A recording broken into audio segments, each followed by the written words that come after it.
¿Alguna vez te has preguntado por qué creemos en ciertas cosas sobre la Biblia que en realidad nunca estuvieron en ella? Es sorprendente cómo algunas tradiciones se han arraigado tanto que las aceptamos sin cuestionarlas. Hoy te voy a revelar 6 tradiciones que probablemente siempre pensaste que eran bíblicas, pero que te sorprenderán. Prepara tu corazón, abre tu mente y toma tu Biblia. Vamos a descubrir juntos lo que realmente está escrito en la palabra de Dios y lo que es solo tradición popular. El pecado original, ¿la manzana?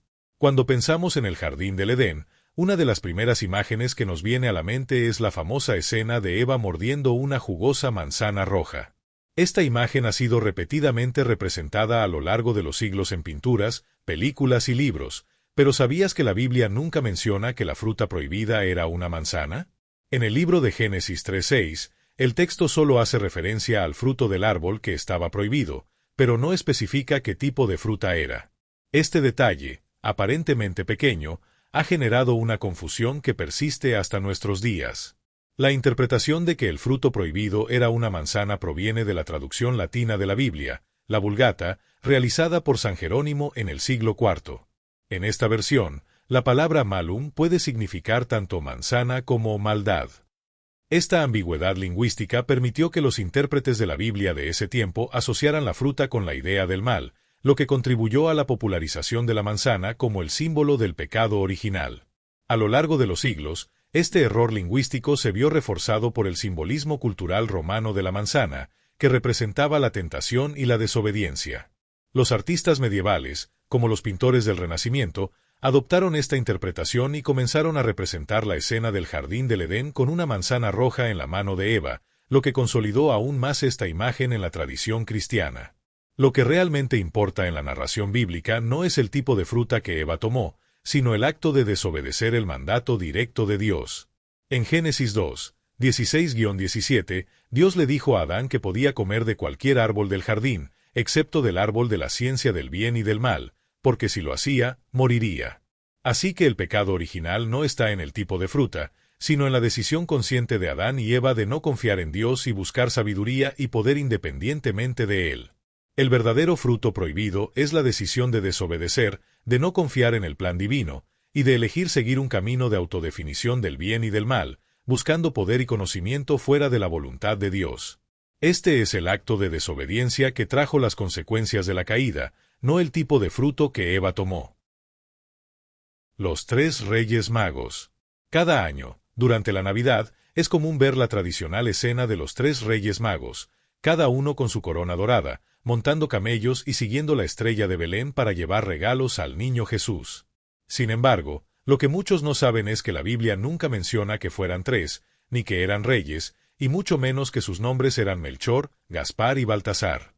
En el Evangelio de Mateo 2, 1-2, se nos cuenta la historia de unos magos del Oriente que llegaron a Jerusalén buscando al recién nacido rey de los judíos.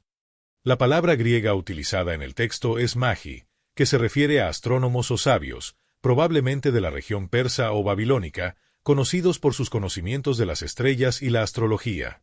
Es importante destacar que el término magi no tiene nada que ver con reyes, sino con estudiosos y sabios que buscaban señales en los cielos. La idea de que eran 3 magos se ha consolidado por la mención de los 3 regalos que ofrecieron: oro, incienso y mirra. Sin embargo, la Biblia nunca especifica el número de magos que llegaron a adorar a Jesús. Podrían haber sido 2, 3 o incluso más. El número 3 solo aparece debido a los 3 regalos mencionados. Aunque tradicionalmente se les ha denominado Reyes Magos, el texto bíblico no dice que fueran reyes. La idea de que estos magos eran monarcas surgió más tarde, influenciada por interpretaciones de pasajes como Isaías 60, 3, que habla de reyes que vendrán a la luz de Jesús. Esto llevó a la tradición de ver a los magos como reyes que reconocieron a Jesús como el rey de los judíos. Lo más significativo de esta historia no es tanto cuántos eran o quiénes eran, sino el acto de fe que representan. Los magos fueron los primeros gentiles no judíos en reconocer y adorar a Jesús como rey. Viajaron desde tierras lejanas siguiendo una estrella, sin conocer al niño, pero guiados por una fe y determinación. Este acto de perseverancia en la búsqueda de Jesús, incluso a pesar de las dificultades del largo viaje, nos enseña sobre la importancia de buscar a Jesús con fe y sin rendirse, a pesar de las pruebas que puedan surgir en el camino. La visita de los magos es un poderoso recordatorio de que Jesús vino para todos, no solo para los judíos, sino también para los gentiles, y su reconocimiento como rey por parte de los sabios de Oriente simboliza cómo su reino trasciende fronteras. Su actuar por fe nos invita a hacer lo mismo, buscar a Jesús con perseverancia, reconociéndolo como nuestro Salvador y Rey, sin importar de dónde venimos o cuán difícil sea el camino. Así que, más allá de la tradicional imagen de los 3 reyes magos con sus coronas y camellos, lo que realmente importa es el mensaje de adoración y fe que ellos traen consigo. Su historia nos invita a seguir su ejemplo y buscar a Jesús, sin importar los obstáculos. María Magdalena como prostituta. Lo que realmente sabemos de María Magdalena es que Jesús la liberó de una severa opresión espiritual. En Lucas 8:2, se menciona que Jesús la sanó de tener 7 demonios. La confusión sobre su supuesto pasado como prostituta surgió cuando, a lo largo de los siglos, se mezclaron 3 historias diferentes. María Magdalena, la mujer de la que Jesús liberó la opresión espiritual. La mujer pecadora que ungió los pies de Jesús con perfume y lo secó con sus cabellos. Lucas 7, 36-50. María de Betania, hermana de Marta y Lázaro. Estas 3 figuras fueron confundidas y, con el tiempo, las características de la mujer pecadora fueron atribuidas erróneamente a María Magdalena. María Magdalena fue una de las seguidoras más devotas de Jesús. Estuvo presente en los momentos más importantes de su ministerio. Fue testigo de su crucifixión, ayudó en su entierro y, lo más sorprendente, fue la primera persona en ver a Jesús resucitado después de su muerte en la cruz. En Juan 20, 14-18, se relata que Jesús se le apareció resucitado y le confió el mensaje más importante de la historia, su resurrección. Él le dijo: «Ve a mis hermanos y diles que subo a mi Padre y a vuestro Padre, a mi Dios y a vuestro Dios». Este hecho es sumamente significativo porque María Magdalena fue la primera testigo de la resurrección y la primera persona a quien se le confió el anuncio del evento más crucial de la fe cristiana. Lo que nos enseña la verdadera historia de María Magdalena es un poderoso testimonio de transformación y propósito. Jesús no solo la liberó de su opresión, sino que la eligió para ser una de sus testigos más cercanos y la confiaba con la proclamación del mensaje más importante en la historia de la humanidad, la resurrección de Jesús.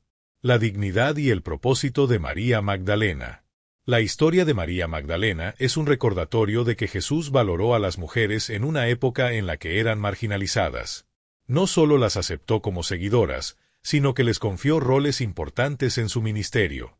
María Magdalena no necesita leyendas ni historias inventadas. Su verdadero testimonio es suficientemente poderoso y nos invita a reconocer el propósito transformador de Jesús. La transformación de María Magdalena no fue de prostituta a seguidora, sino de una persona espiritualmente oprimida a una líder espiritual. Su historia nos recuerda que en Cristo todos podemos ser nuevas criaturas. Como dice 2 Corintios 5:17, si alguno está en Cristo, nueva criatura es, las cosas viejas pasaron, he aquí todas son hechas nuevas. María Magdalena es un ejemplo claro de cómo el encuentro con Jesús transforma nuestra vida y nos da un propósito eterno. Así que, en lugar de enfocarnos en las leyendas o en los mitos que han surgido alrededor de su nombre, es crucial comprender el verdadero impacto de su fe y su seguimiento a Jesús, que nos enseña sobre la gracia y la transformación que Cristo puede traer a todos, sin importar el pasado. La fecha de Navidad, 25 de diciembre. Cuando llega diciembre, todos se preparan para celebrar la Navidad el 25 de diciembre, con tradiciones, comidas, regalos y decoraciones. Pero lo que quizá no sabías es que la Biblia nunca menciona esa fecha como el nacimiento de Jesús. De hecho, hay varias indicaciones de que Jesús nació en otra época del año, mucho más cálida que en el crudo invierno de diciembre. En el Evangelio de Lucas 2:8, se menciona que los pastores estaban en los campos cuidando sus rebaños durante la noche cuando se les apareció el ángel anunciando el nacimiento de Jesús. Esta mención es importante, ya que en diciembre en Belén hace mucho frío y es una época de lluvias, lo que haría poco probable que los pastores estuvieran afuera durante la noche, cuidando a sus ovejas. Es mucho más probable que, de acuerdo con el clima de la región, esto hubiera sucedido en una época más cálida, como la primavera o el otoño.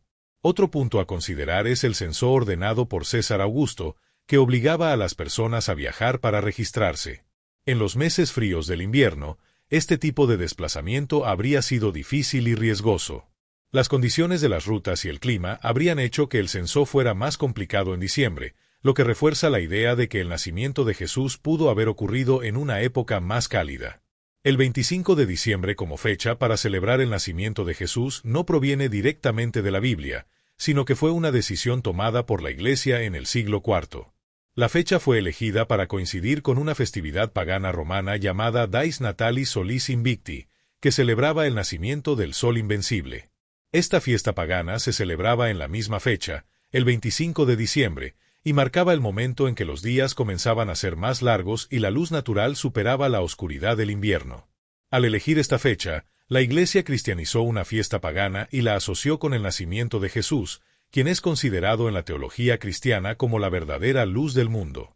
Así, se le dio un simbolismo perfecto. Jesús, naciendo en la época en que la luz natural comienza a superar la oscuridad del invierno, representando la luz divina que vence las tinieblas del pecado y la muerte.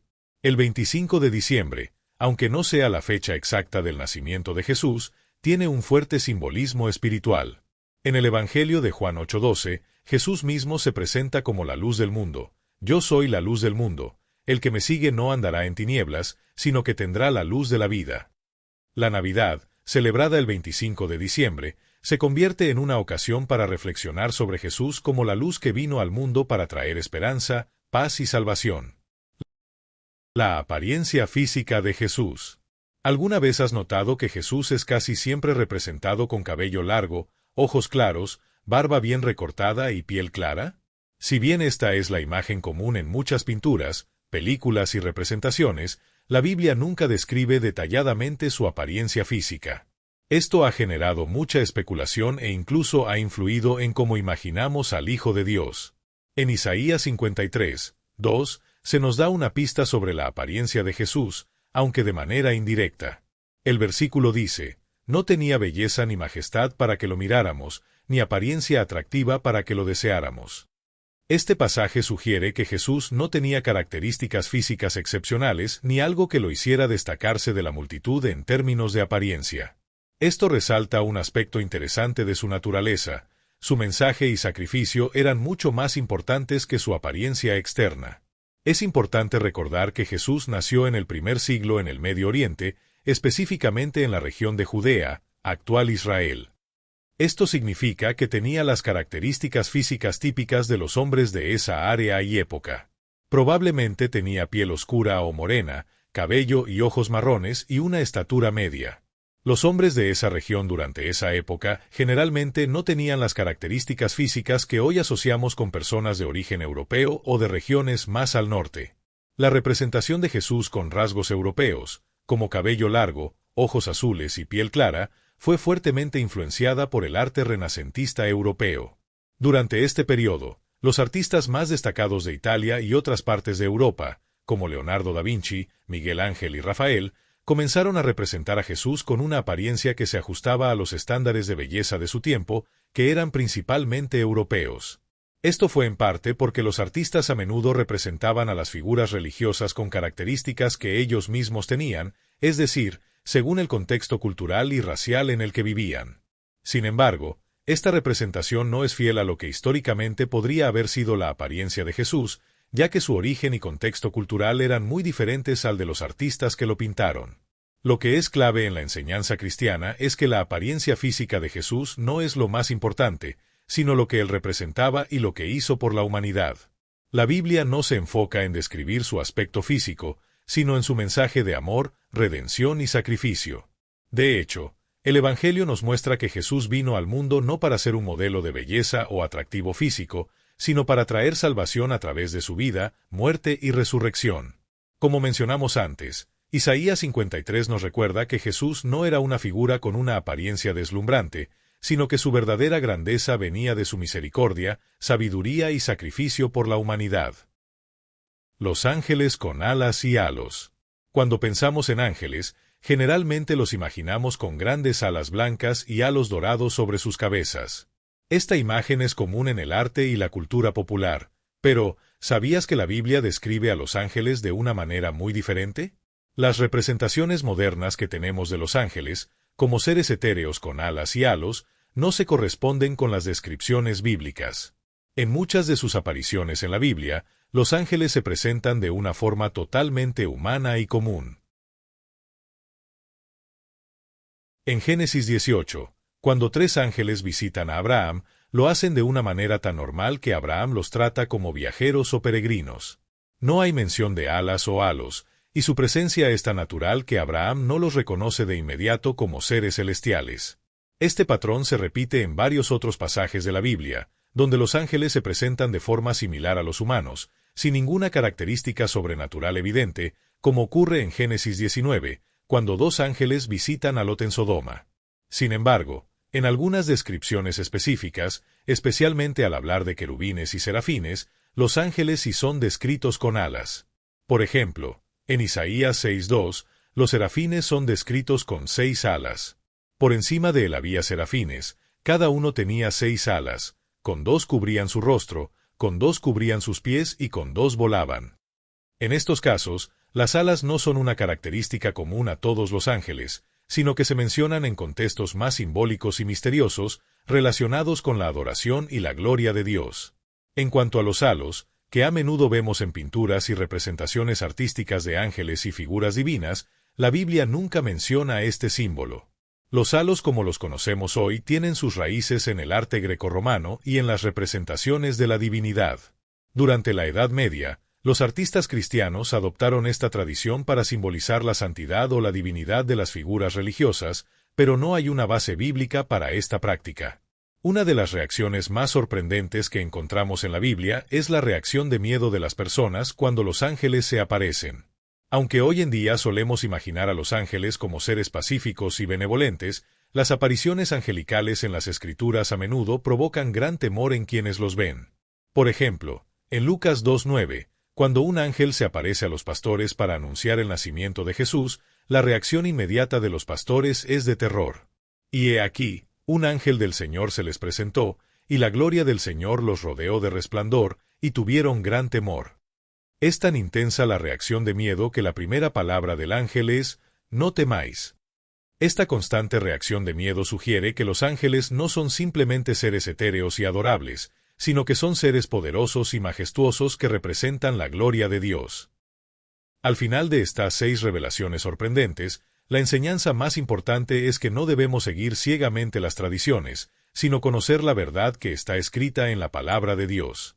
Como Jesús dijo en Juan 8:32, conoceréis la verdad, y la verdad os hará libres. Que Dios te bendiga.